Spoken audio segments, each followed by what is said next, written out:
jangan takut, jangan ngerasa sendiri di dunia ini, terima apa yang terjadi, selalu yakin kalau misalkan apa yang terjadi tuh pasti selalu ada jalannya, dan setiap masalah tuh it will pass, itu bakal berlalu, tenang aja. Ketika kamu capek, ketika kamu lelah, itu gak apa-apa banget kamu mengakui hal itu. Itu bukan sebuah kelemahan, tetapi itu adalah sebuah keberanian yang memang menurut aku jarang dimiliki oleh banyak orang. Dan kamu jangan ngerasa sendiri, karena banyak orang di sekitar kamu yang siap untuk mendengarkan cerita kamu. Bahkan ketika tidak ada orang, kamu punya diri sendiri. Bismillahirrahmanirrahim. Assalamualaikum warahmatullahi wabarakatuh. Waalaikumsalam warahmatullahi wabarakatuh. Halo semua sobat BKI, selamat datang di BKI Talk, tempat kita bercerita, berbagi pengalaman, dan tentu saja diskusi soal hal-hal yang dekat dengan kehidupan kita sehari-hari.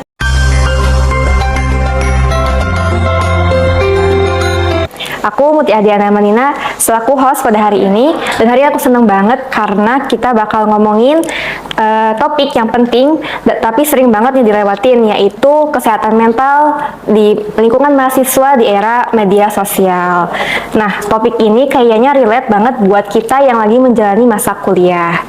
Oke, kita langsung mulai aja, stay tune dan jangan kemana-mana.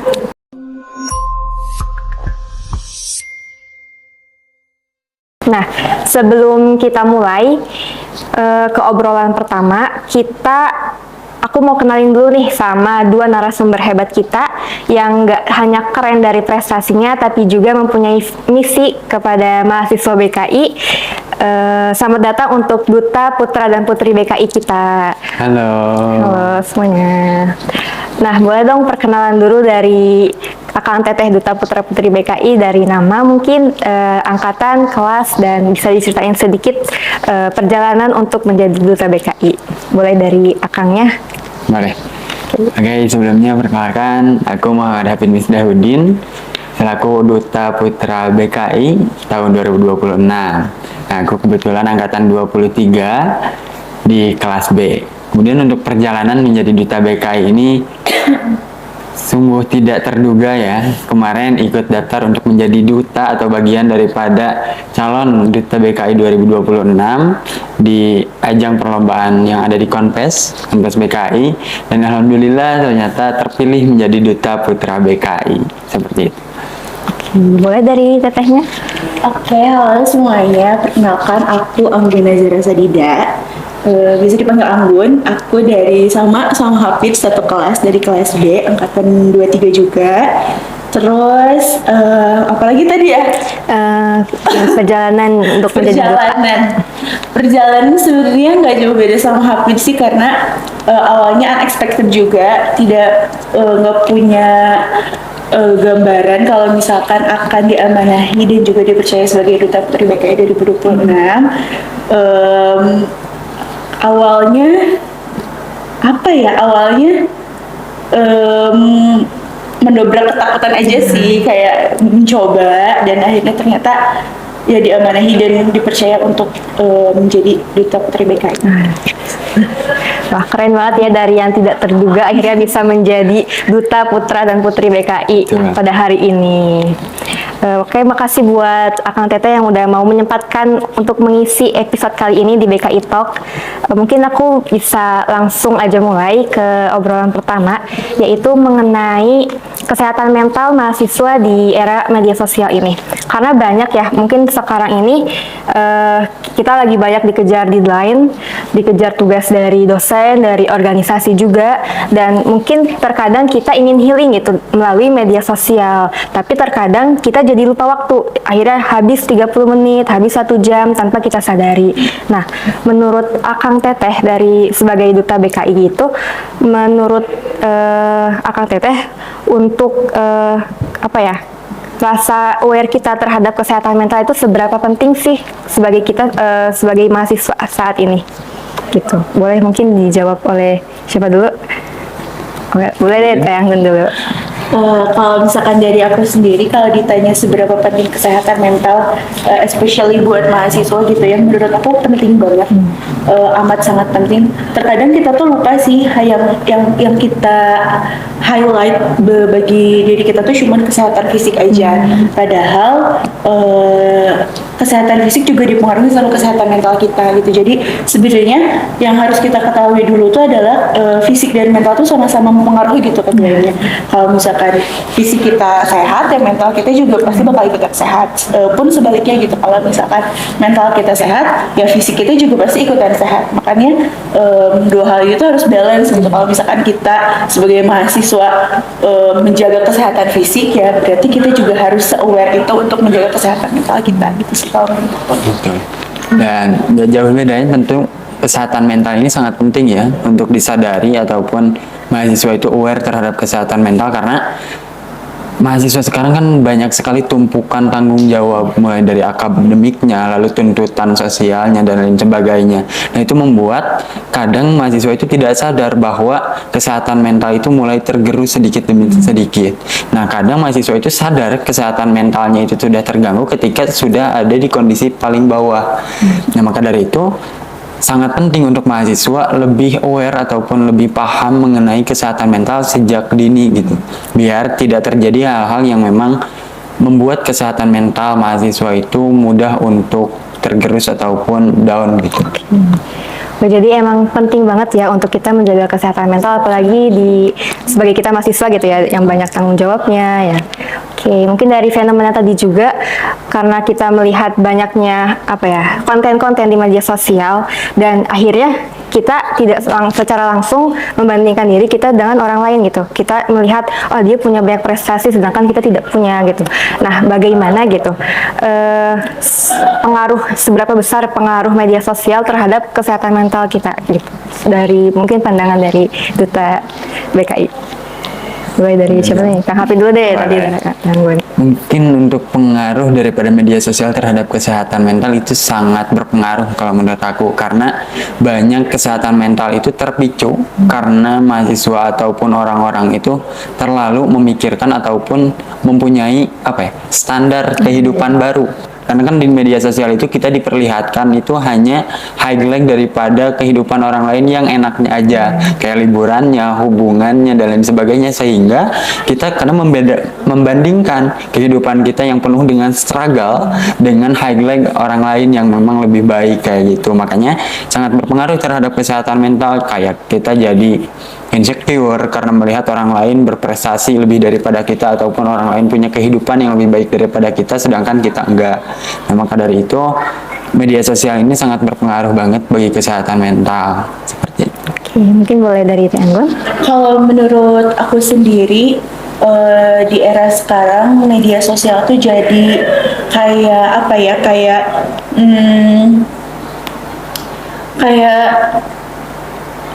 punya dua arah yang emang dua-duanya tuh tajam gitu loh. Kayak kalau misalkan kita bijak menggunakannya, ya pasti bakal menjadi hal yang inspiratif, menjadi hal yang positif. Tapi kalau misalkan sebaliknya, kalau misalkan kita nggak bijak, juga akhirnya si media sosial ini tuh bisa jadi mata pisau yang bahkan membahayakan kita gitu, membahayakan diri kita gitu. Makanya kebijakan kita untuk menggunakan media sosial itu sangat diperlukan.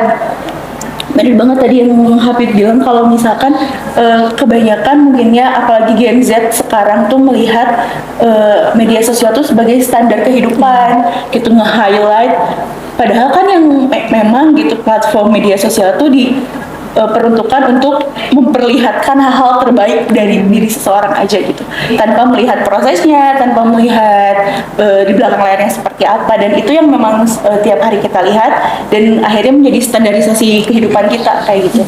Terkadang kita hanya meng-highlight itunya aja, padahal ya mungkin proses di belakang itu ya berbeda lagi. Proses di belakang itu tidak sama gitu dengan apa yang dipertontonkan di media sosial, tapi kita malah menjadikan itu sebagai standar kehidupan kita yang ya bisa dibilang tinggi kayak gitu. Makanya bijak media sosial juga sangat penting gitu bagi kita. Berarti emang penting karena kita juga tidak tahu sebenarnya perjuangan apa yang mereka jalankan di belakang layar ya. Jadi kita tidak tahu pasti kehidupan seseorang. Oke, untuk kalau misalnya di luar dari pembahasan sebelumnya, kalau misalnya dari Akang Teteh melihat sekitar gitu, lingkungan sekitar, sebenarnya masalah kesehatan mental apa yang paling Akang Teteh temukan di lingkungan sekitar gitu sebagai mahasiswa? Apakah dari sisi akademiknya, sosial, pribadinya gitu? Boleh mungkin dijawab langsung oleh Kang. Oke, kalau yang aku lihat dari dunia sekitar atau dari teman-teman sekitar ya, yang paling banyak terjadi itu kesehatan mental mengenai anxiety dan juga insecure. Karena kadang kecemasan ataupun anxiety itu terjadi di kalangan mahasiswa karena banyak tuntutan tadi, entah itu akademiknya takut, cemas terhadap nilai daripada akademiknya, lalu cemas juga nanti lulus mau jadi apa, kemudian cemas juga tentang mau jadi apa sih sebenarnya, karir yang sebenarnya tuh mau gimana, apakah si jurusan ini tuh BKI ini tuh memang pilihan yang tepat atau enggak. Lalu insecure melihat ya tadi dari media sosial, lalu kemudian dari orang-orang sekitar yang memang memperlihatkan hal-hal yang lebih baik mungkin daripada dirinya, makanya muncul insecure, takut enggak maksimal ataupun takut enggak sesuai dengan teman-teman yang lain. Itu sih yang paling sering muncul di lingkungan sekitar ini. Boleh mungkin dari TN. Kalau menurut aku sendiri, emang bener sih yang hal yang paling banyak muncul di terutama mungkinnya di mahasiswa itu adalah emang kecemasan diri gitu ya, mau anxiety, terus juga sebenarnya harus kita ketahui sih kalau misalkan tadi balik lagi kalau misalkan kesehatan mental dan kesehatan fisik itu kan sama-sama saling mempengaruhi ya. Jadi mungkin bisa jadi apa yang terjadi di mental kita tuh ya dipengaruhi sama fisik kita, dan apa yang terjadi di fisik kita juga dipengaruhi sama mental kita gitu. Balik lagi hal yang aku sering lihat di sekitar aku gitu, di teman-teman di lingkungan tuh emang kebanyakan adalah kecemasan. Mungkin kalau misalkan sebagai mahasiswa ya salah satunya adalah kecemasan akademik, karena memang kita itu yang sedang kita perjuangkan sekarang gitu ya, tentang hal akademik gitu. Tapi ya itu tadi gitu, jadi bisa merambat ke hal-hal lain, kesehatan fisik dan jadinya kesehatan mental, anxiety dan lain-lain. Tapi yang pasti yang aku lihat di sekitar adalah memang banyak kecemasan yang datangnya tuh dari internal diri sendiri, dari pikiran, dari apa yang terjadi di dalam pikiran, dan belum tentu sebenarnya itu tuh ada di luar kayak gitu. Mungkin ya kalau yang aku lihat tuh kayak mungkin ini juga terjadi ke diri aku sendiri, kayak takut mengecewakan orang tua, takut mengecewakan sekitar, padahal kita tidak tahu gitu hal apa yang sebenarnya menjadi kekecewaan bagi orang tua, hal apa yang menjadi kekecewaan bagi sekitar, itu tuh sebenarnya hanya ada di dalam pikiran kita aja kayak gitu. Jadi kecemasan yang datangnya dari internal sih yang aku lihat kebanyakan dialami sama orang-orang di sekitar, dan bahkan mungkin diri aku sendiri. Apa ya, permasalahan yang banyak dialami oleh mahasiswa itu dari sisi akademik mungkin, dan burnout mungkin ya bisa disebut itu ya. Betul. Nah, jadi kayak banyaknya pikiran, banyaknya tanggung jawab tadi balik lagi, jadi kayak merasa cemas gitu. Oke. Nah, karena banyaknya burnout itu tadi, bisa nggak sih kita tahu lebih jauh bagaimana tanda seseorang itu mulai mengalami burnout, dari mungkin dari yang Akang Teteh tahu terhadap itu tanda-tanda burnout itu muncul, mungkin dari TN mungkin. Oke, boleh. Kalau misalkan dari aku sendiri, sebagaimana yang aku tahu, burnout orang tuh beda-beda.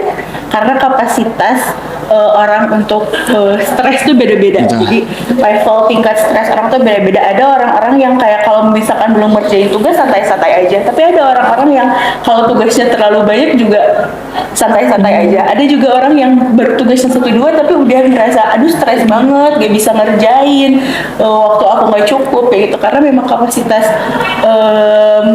stres orang tuh beda-beda kayak gitu. Jadi kalau menurut aku sendiri, salah satu ciri yang paling mudah untuk dikenali kayak kayaknya tuh lagi burnout adalah ketika kalau misalkan kita lagi ngerjain sesuatu dan kita nggak tahu ini arahnya kemana dan harus ngapain, berarti kita udah kayak wah ini berarti udah mulai tanda-tanda aku udah gak arah, aku udah capek, tapi aku harus jalan gitu, aku capek tapi aku harus lanjut, tapi gimana cara lanjutnya? Tapi ya kalau misalkan ketika melakukan suatu proses tapi kita udah banyak tapinya, menurut aku itu udah salah satu ciri dari Oh berarti kita tuh udah agak overwhelmed dan juga burn out kayak gitu sih kalau menurut aku.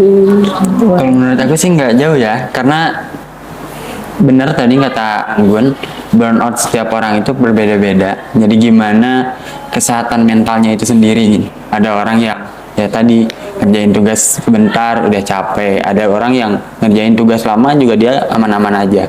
Namun yang aku highlight daripada burnout itu sendiri berbeda dengan capek biasa untuk burnout itu. Jadi kalau capek biasa ya istirahat semalam itu udah cukup. Tapi kalau burnout kita itu bisa udah istirahat nih dari malam, tapi paginya itu tetap ngerasa lelah, ataupun tiba-tiba apa yang kita sukai jadi biasa aja atau jadi nggak menarik, ataupun kayak ketika misalkan kita lagi mengerjakan sesuatu kita hilang motivasinya. Nah itu udah masuk ke tanda-tanda bahwa kita sedang mengalami burnout sih gitu. Jadi memang tidak bisa mengukur dengan pasti gitu bagaimana tanda muncul burnout itu, karena setiap orang memiliki kapasitasnya yang berbeda-beda gitu. Nah kalau misalnya mungkin dari teman-teman kita banyak ya mengalami burnout gitu mungkin, dan untuk melepaskan si burnout itu bisa dengan cerita gitu kan. Nah, tapi terkadang banyak yang masih suka takut untuk cerita karena takut dianggap alay, takut dianggap lemah gitu, karena untuk cerita kepada orang lain. Padahal kan cerita itu juga bisa mengurangi sedikitnya beban dari diri kita gitu. Nah, kenapa gitu? Untuk cerita kepada orang lain itu atau mungkin kepada profesional itu masih menjadi apa ya, stigma yang buruk gitu untuk cerita itu.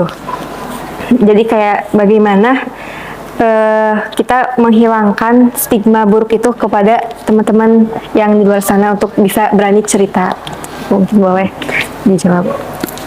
Berbicara mengenai stigma itu kan hadir dari ketidaktahuan. Makanya karena kan kesehatan mental ini tidak diajarkan secara umum baik di keluarga ataupun di sekolah.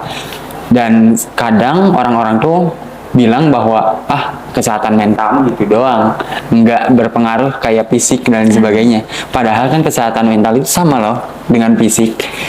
Nah, untuk menghilangkan stigma itu kita bisa berbicara dengan seperti ini. Kita bisa berbicara atau menyuarakan mengenai kesehatan mental kepada orang lain bahwa kesehatan mental itu sama pentingnya loh dengan kesehatan fisik. Kita nggak bisa menyebutkan bahwa ketika ada orang yang patah kaki, biasa aja itu mah, meni lebay. Dan itu pun kita bisa lakukan ke kesehatan mental. Itu nggak bisa loh. Kesehatan mental kamu biasa aja, meni lebay. Nggak bisa gitu. Karena sama kedudukan daripada kesehatan mental dan juga kesehatan fisik. Kayak gitu. Jadi dengan kita menyuarakan terus mengenai pentingnya daripada kesehatan mental, dan juga kita menjadi orang yang menjadi garda terdepan yang menyuarakan kesehatan mental, dan juga kita menjadi orang yang berbicara dan mendengarkan dengan aktif bagi orang-orang yang ingin untuk menceritakan keresahannya mengenai kesehatan mental. Itu adalah salah satu cara untuk kita mengajarkan ataupun menyuarakan dan memperluas pengetahuan mengenai pentingnya kesehatan mental. Itu sih menurut. Oke, mulai dari Teh Anggun. Kalau misalkan menurut aku sendiri, aku setuju banget kalau misalkan stigma itu hadir karena ketidaktahuan gitu. Makanya kenapa sekarang banyak banget mungkin anak-anak muda khususnya mungkin ya, kalau misalkan kita mungkinnya di ranah konseling gitu, banyak sekali menyuarakan tentang mental health matters, karena emang mental health itu se-matters itu, sepenting itu, seharus ada itu gitu di kehidupan kita gitu. Terkadang kita harus tahu gitu bahwa apa yang tidak terlihat terkadang itu lebih penting daripada apa yang terlihat gitu. Misalkan kita sakit flu, batuk kelihatan, kerasa. Tapi kalau misalkan kita sakit mental, kalau misalkan kita lagi capek, kita misalkan lagi stres, itu biasanya kan diabaikan kayak gitu. Yang penting badan aku sehat, yang penting aku masih bisa jalan, yang penting aku masih bisa bekerja.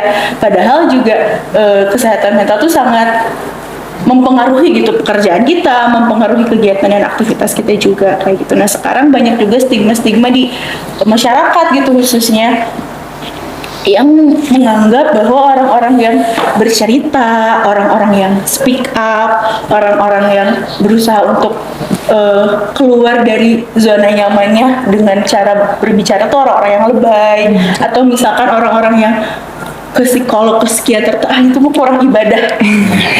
Ada stigma-stigma seperti itu, padahal ya tadi balik lagi kalau misalkan stresor orang tuh beda-beda, kapasitas orang untuk menerima perasaan itu beda-beda gitu. Ada orang yang sedihnya karena A, ada orang yang sedihnya karena B, ya itu ya fitrahnya manusia seperti itu gitu. Bahkan itu menjadi seharusnya menjadi apa ya, menjadi salah satu keistimewaan gitu yang dimiliki oleh manusia, kayak gitu. Fitrah manusia beda-beda, kapasitas manusia beda-beda, itu tuh seharusnya menjadi satu hal yang indah gitu loh, yang akhirnya pada akhirnya kita pelajari kayak gitu kan, tentang kesehatan mental, tentang manusia.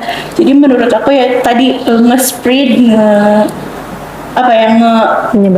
menyebarkan informasi bahwa kesehatan mental itu penting, bahwa apa yang tidak terlihat itu juga penting gitu, itu menjadi langkah awal yang mungkin langkah kecil tapi dampaknya mungkin bisa besar gitu untuk masyarakat. Jadi kita bisa pelan-pelan untuk menyebarkan ya informasi bahwa kesehatan mental itu penting untuk dijaga gitu, karena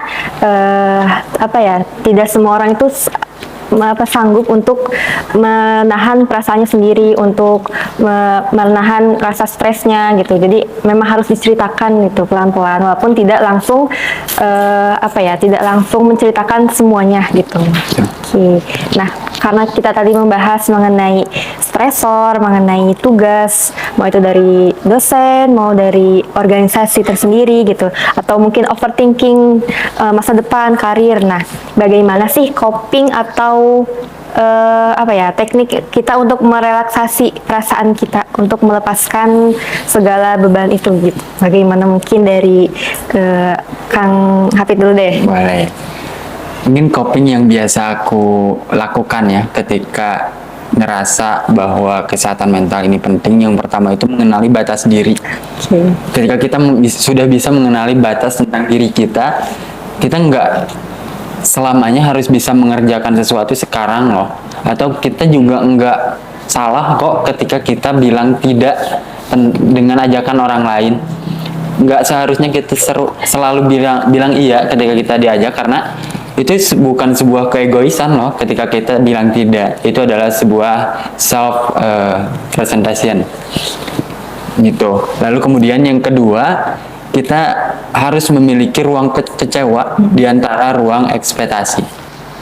Ketika kita mempunyai ruang kecewa antara kemauan kita, contoh kita ingin menjadi seorang dosen, kita seorang dosen, maka ketika kita membuat ruang kecewa, ketika kita nggak diterima menjadi dosen, ya udah, nggak apa-apa, kita coba lagi. Tapi ketika kita tidak menyisakan ruang kecewa, maka ketika kita tidak diterima menjadi seorang dosen itu, kita akan berpikir berlebihan gitu.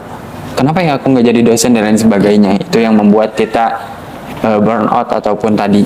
Lalu kemudian yang ketiga tuh kita punya ruang untuk berbicara tentang keresahan ataupun permasalahan kita. Entah itu ke teman terdekat, ke keluarga, ataupun ke profesional, konselor ataupun psikolog mengenai kesehatan mental. Itu sih coping mechanism. Dan juga kita harus punya salah satu cara atau hobi ya.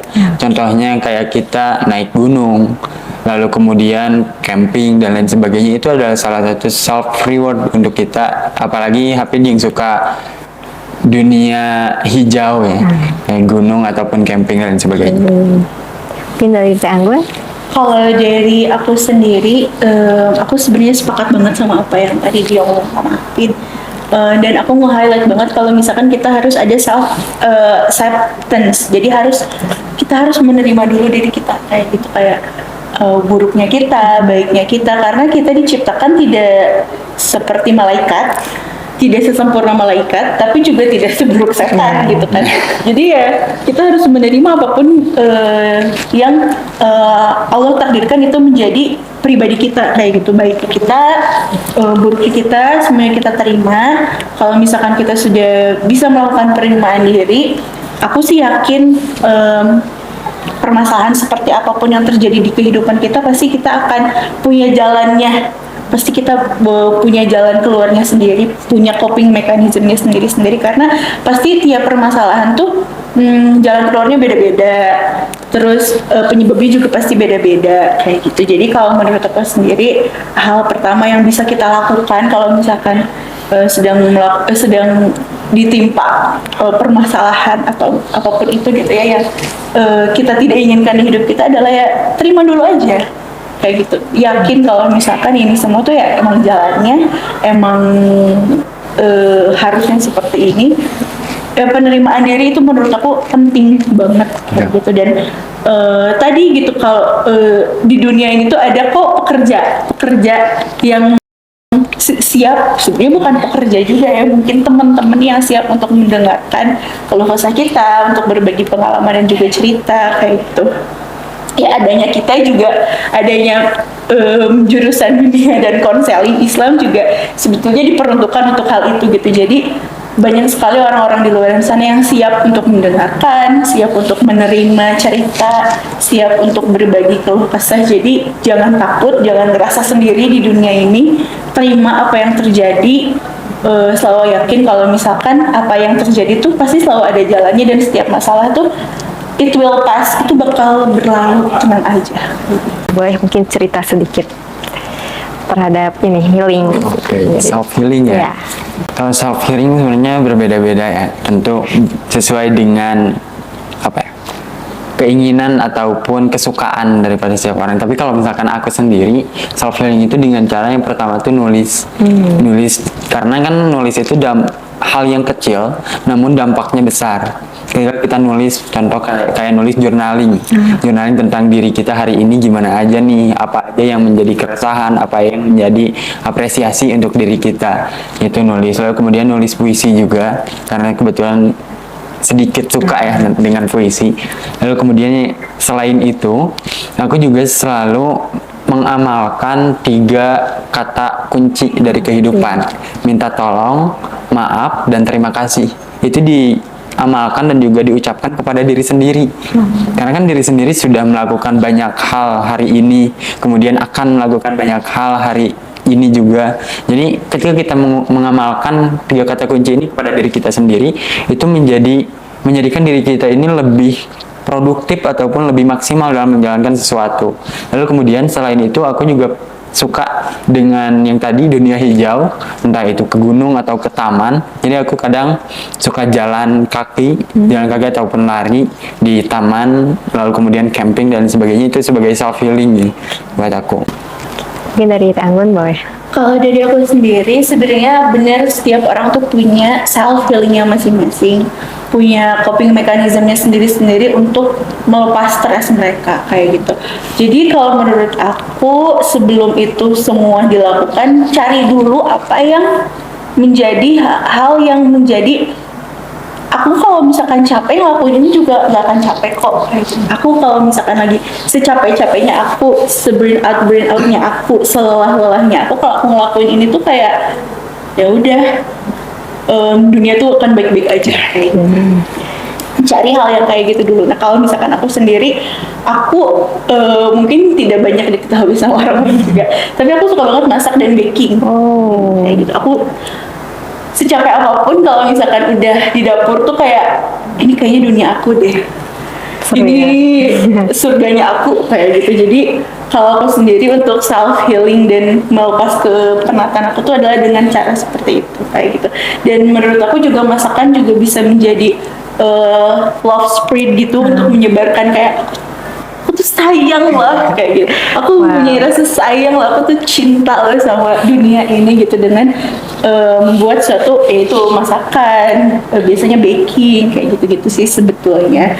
Terus juga kalau misalkan hal-hal sederhananya tadi bisa nulis, journaling, sama mungkin aku biasanya kalau lagi capek dan nggak ada yang bisa untuk, terkadang kan kita tuh pengen ngomong ke orang tapi malu dan juga kayaknya orang ini juga lagi capek deh. kita lupa kalau misalkan di dunia ini tuh banyak sekali hal-hal yang bisa kita ajak ngomong. Ada pintu, ada baju, ada tembok yang bisa kita kayak, tembok aku kayaknya lagi capek deh. Aku terkadang seperti itu gitu. Ya untuk ngomong aja, untuk ngerasa kayak masih ada kok di dunia itu yang bisa mendengarkan kita walaupun emang gak ngomong gitu, tapi kedengeran gak ya kedengeran kayak gitu. Jadi aku mungkin itu sih yang biasanya aku lakukan untuk self healing gitu, yang melepas kepenatan dan juga rasa lelah kayak gitu. Terakhir nih sebelum ditutup gitu, mungkin boleh kasih satu pesan untuk teman-teman sobat BKI di sini untuk tips sederhana untuk melepas penat kita terhadap semua tanggung jawab kita gitu. Boleh mungkin dari siapa dulu nih? Dari Anggun? Anggun. Oke. Kalau misalkan dari aku sendiri, terkadang kita tuh capek tuh karena hal yang tidak ataupun belum terjadi sebetulnya. Hal-hal yang cuman ada di pikiran kita aja. Terkadang kita tuh capek karena dua hal, rasa sedih dan rasa takut. Kalau menurut aku sendiri ya, sedih akan masa lalu yang sudah terjadi, berlarut-larut dengan hal yang sudah terjadi, dan banyak ketakutan untuk masa depan yang belum terjadi. Jadi kalau menurut aku sendiri, pesan yang mau aku sampaikan, stop untuk takut terhadap masa depan dan stop untuk terlalu memikirkan dan bersedih terhadap masa lalu. Kita hidup di masa sekarang, jalani apa yang terjadi sekarang. Kita hidup hari Senin, jalani hari Senin. Kita hidup hari Selasa, jalani hari Selasa. Bukan maksudnya untuk melupakan hari besok dan melupakan hari sebelumnya, tapi lebih ke kita lebih mindful, kita lebih memikirkan hari ini, lebih memikirkan apa yang terjadi sekarang. Stop takut, stop sedih, jalani apa yang harus kita jalani, fokus terhadap apa yang harus kita jalani hari ini, karena kita hidup di masa sekarang, bukan di masa lalu ataupun masa depan yang belum pasti. Boleh deh, Kang Fit. Oke, aku keinget nih, tadi Anggun berbicara mengenai masa lalu, masa depan, dan masa sekarang. Aku keinget sebuah kata-kata atau motivasi yang menjadi prinsip aku juga.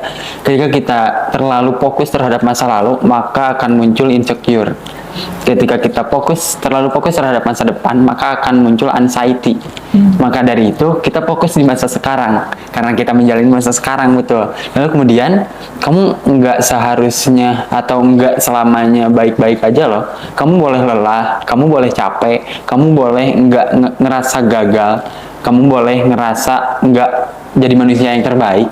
Nggak apa-apa, itu kan kamu merepresentasikan sebagai manusia. Kamu bukan malaikat, kamu juga bukan setan tadi kan.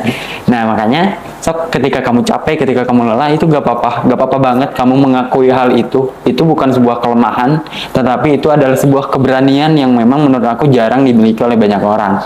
Dan kamu jangan ngerasa sendiri, karena banyak orang di sekitar kamu yang siap untuk mendengarkan cerita kamu. Bahkan ketika tidak ada orang, kamu punya diri sendiri yang siap untuk terus berproses dengan kamu, terus memperbaiki hari-harinya dengan kamu, dan terus bisa bersama dengan kamu untuk menjalani kehidupan yang lebih baik daripada hari ini. Jadi tetap fokus pada masa kini gitu, jangan terlalu memikirkan yang sudah lalu, jangan terlalu overthinkingkan hal yang belum terjadi gitu. Nah, wah keren banget, kita udah masuk sesi terakhir di podcast kali ini gitu. Nah, karena banyak hal yang udah kita omongin, personally aku ngerasa banyak banget insight yang bisa aku ambil dan mungkin bisa aku ceritakan kepada teman-teman lain gitu. Dan diskusi ini juga sangat membawa manfaat mungkin buat teman-teman di luar sana gitu. Oke.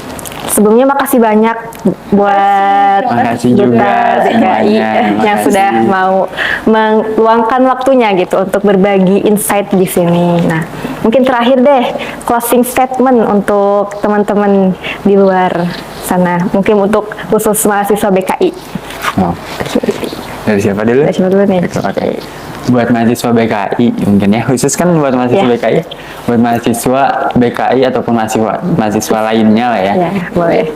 Kamu adalah orang-orang yang paling beruntung karena banyak orang di luar sana yang tidak berkesempatan untuk menjalani perkuliahan.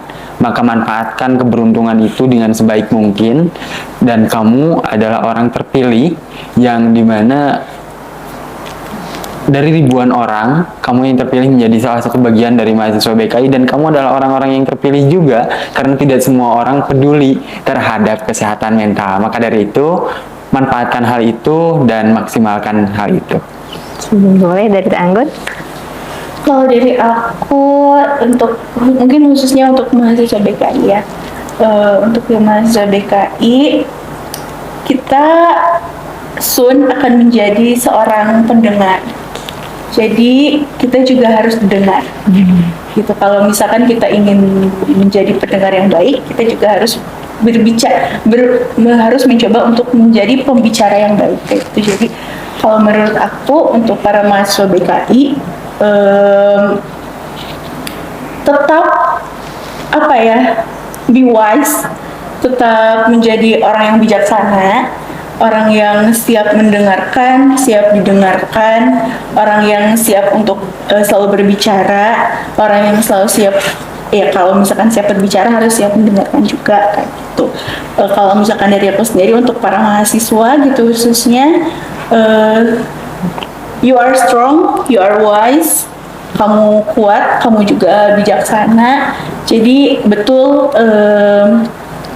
manfaatkan apa yang sudah menjadi privilege untuk kamu sebagai seorang mahasiswa.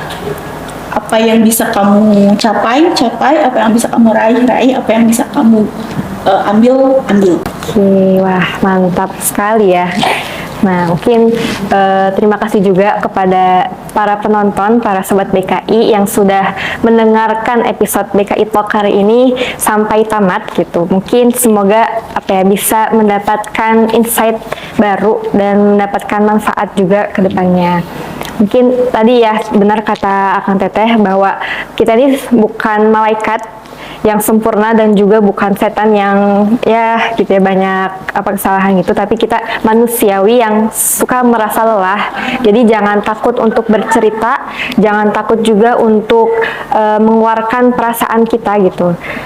Karena bercerita itu bukan sebuah kelemahan, tapi keberanian kita untuk meluapkan perasaan kita gitu. Mungkin buat kalian lagi berjuang, semangat, kalian nggak sendiri. Dan dicukupkan mungkinnya untuk podcast kali ini.